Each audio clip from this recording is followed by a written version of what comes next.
Now, I want to focus on footy and the coronavirus shutdown for just a moment, not because I love footy and not just because millions of people around the country feel that way too. The main reason I want to highlight this is because I reckon it's indicative of how we're overdoing the shutdown, overdoing it in our response. Remember, the virus itself has not taken one job or shut one business.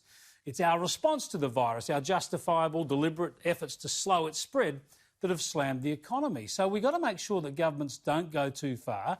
We've got to make sure they're pressured to free up the economy as much as they can. Some of them has let us down already, of course, badly, by shutting schools when there was no need to. It's taking months to get them back up and running properly. The aim was to stop our health system getting overloaded, so we slowed the spread while we added 5,000 intensive care beds. Yet today there are just a dozen people in intensive care because of COVID-19. So the conditions are there for us to start opening up, yet South Australia and Western Australia, with hardly a case left between them, have now shut their borders to the rest of the nation, still got them shut, and they won't even let their AFL teams fly in or out without imposing a 2-week quarantine on them each time. It's nuts. We're wanting to work with them. We're wanting to get training in South Australia underway as soon as possible. And we also want to work with the AFL to understand how they can keep our players safe if they go interstate for matches. The reality is, I don't think that we're going to be having interstate football teams coming to South Australia, certainly for the first part of this season. So, in other words, South Australia's Liberal government and Western Australia's Labor government have closed their borders to AFL teams. They're killing efforts to restart the competition. And why? Because in a worst-case scenario, a travelling player might take a coronavirus infection from one state to the other. Well, welcome to 2020. Welcome to our federation. We have to live with this virus. We have to manage risk. Where outbreaks occur, we're better placed than just about any nation on earth now to deal with them.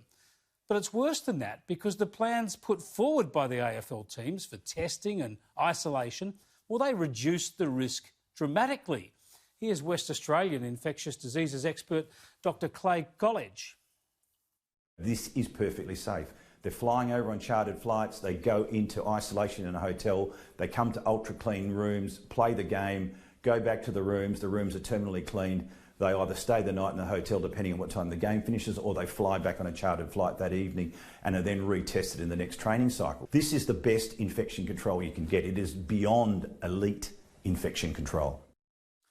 That's pretty clear. These two state governments need to stop crushing jobs and crushing the spirit of their populations. We can all see the coronavirus infection curve has been flattened. We've got to strive carefully to get on with life. And getting on with professional footy is a good place to start.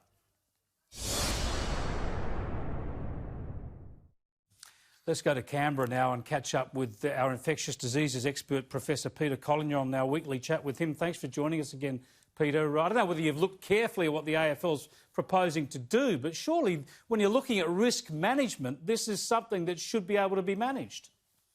Well, any contact and movement has got to be managed properly. I've got more concerns actually about rugby, because you have very close contact and a lot of people effectively interacting. Because whatever we do is the virus is still here. So there's a few principles we have to adhere to. And one of that is keeping distancing as much as possible, the 1.5 metres, and washing our hands. And with rugby, that's a little bit difficult. But I do fully agree, we've got to look at how we can open up state borders and do it in a safe way, so that, people's livelihoods are protected as much as lives. Well, the way they're behaving in South Australia and Western Australia, they're virtually looking at eliminating the disease and then preventing all contact with the rest of the country until they need us for more money, presumably. Well, I think elimination, which is the strategy New Zealand was adopting, and to some degree Victoria was talking about as well, I think it's very unlikely. There's so many mild infections and subclinical infections, I think it's very unlikely that we'll be able to eliminate it. And to really do that, after your last community transmission, you almost have to keep isolation down for 4 or 6 weeks in total lockdown. So I don't actually think that's feasible. I think what we have now is quite reasonable. We've got low levels of new cases. Still in Australia, I might say it's 100 to 150 new cases per week. So it's not insignificant. But that actually is manageable for both our hospitals and for following it up. And I think we've got to accept that that's the new normal. It might go lower, but you can see in Korea, they had very low numbers, but then they opened up their bars and pubs, and it only took 1 or 2 people to have the virus, go to high density places, alcohol, I guess, and close proximity, and they've got another 50 or 60 cases. So there's a lot of things we have to do. And I think the stage that the federal government's put out with stage 1, 2, and 3, with the premiers have all agreed, seems a very sensible approach. And we need to try and get to stage 3 as soon as possible. But we've got to remember winter's coming, and there's more transmission of viruses in winter. So there is still a stage we have to do this with. Now, you've been looking also at research globally that suggests the coronavirus, this particular strain, COVID-19, may have been around a lot longer than previously thought. Well, I think it's interesting. In France, they re-looked at people with pneumonia in December, that they didn't have a cause, and they had serum, and they also had samples from their throat. And they found in one of those people in late December that they had COVID. Now, this is a person who hadn't travelled anywhere, hadn't gone to China, just been in Paris. So at least since late December, some cases were in Paris. And to my mind, that means that cases were probably around in Wuhan for longer than what's accepted as well.